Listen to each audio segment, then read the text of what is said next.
check this out. Here are 5 things your Airbnb needs to have in order to become a Superhost. If you're new to this channel, hi, I'm Tori Alexis. I'm an Airbnb content creator, and I've stayed at over hundreds of Airbnbs. And here are some of the things that I noticed that Superhosts have that make our stay much more enjoyable. I've stayed in a lot of Airbnbs, good ones, bad ones that looked amazing online, but then I got there and I was like, oof. So now these are the 5 things that I refuse to book without when staying at an Airbnb. If I don't see these things, that's it. Like, I'm not staying there. And number 1, we're gonna start out with blackout shades. And let me tell you, I'm a girly who loves her sleep. I need to know that I am getting a full 8 to 10 hours of sleep. And if I can't sleep and it's just a lot of light coming through the window, I'm immediately dropping my rating, because I need to know if I'm going to be booking you, I need to know I'm able to rest at your Airbnb, because when I'm well rested, well, guess what?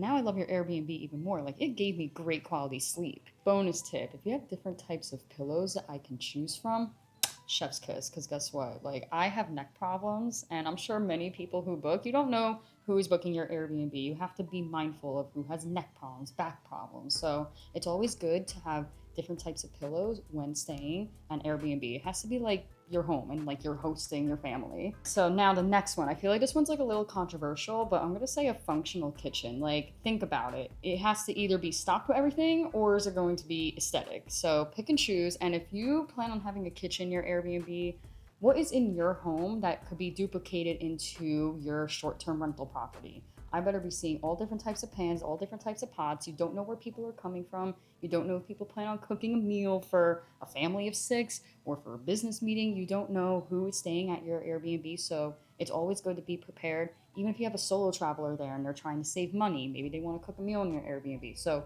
always make sure you have the right utensils, you have all the spatulas, you have the right pots and pans, anything you can think of. And also, please have extra virgin olive oil, because guess what? I'm not cooking with no vegetable or canola. I've stayed in so many different Airbnbs where the kitchen was great, but then I'm opening the drawer and I just noticed like basic items missing. For instance, like one of them was missing a pasta strainer, and I was cooking pasta and I was like, great, what do I do now? There's no strainer. So I was like, you know, you gotta like think about that. Like, you don't know what people are cooking. You gotta be prepared for what people could be making in your Airbnb. I think one of the things that people really need to invest in, whether it's a short-term rental property or a home that you're going to be living in, is a comfy bed. No one wants to sleep on a rock. And I've stayed in Airbnbs where, you know, I literally will plop on the bed, we'll call it plop, maybe jump, I don't know, just so I can like feel like the texture of the mattress. And there were times it just like didn't bounce back, and I was like, oh my gosh, I feel like I'm sleeping in the woods. I don't want to feel like that, okay? So I need to know that the bed is comfy. I need to know it's great quality. That mattress, like, as soon as my head hits the pillow, I better be out like a light. Also too, like, another thing I want to add to the whole bed thing is noise level. Is the bed squeaking? Like, is it banging up against a wall? Because that also like determines like the quality of sleep you get and how well your Airbnb will be rated. And I think one of the things that a lot of hosts forget is, guess what? Sometimes your rating is just based on the bed itself. This one is my favorite one. Like, this one I absolutely look for when I'm scrolling on Airbnb, and it's going to be the one thing that makes your Airbnb stick out, and it's going to be your theme and the name. So just like a YouTube thumbnail and a cover and a title, your Airbnb cover photo, your Airbnb name, the theme of it, that better be sticking out to me, because if it doesn't, I may not even click on it. I may not even look at it.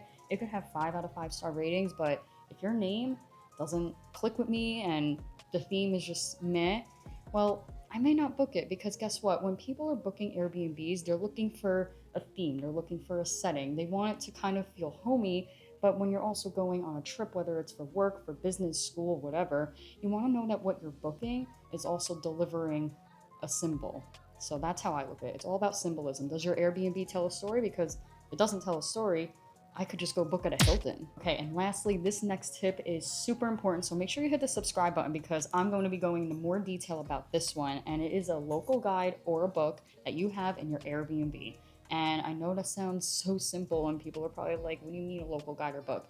Girl, listen, I am not going to be wanting to go on my Google Maps and start searching where to eat, what to do, where to go. I want to know, when I'm walking into your Airbnb, you are welcoming me into your home as a host, because I am your guest in your home. I want to know, what can I do that is nearby in your Airbnb? And guess what? Like, it saves the guest, aka myself, time from Google searching, being all stressed out. And also, it just makes you look like a great host. And that is what earns you a 5-star rating, a Superhost status. Don't you want to be a Superhost? Guess what? I want you to be a Superhost too. So you should check out my page because I have videos that tell you how you could go from regular host to Superhost. I'll catch you in the next one.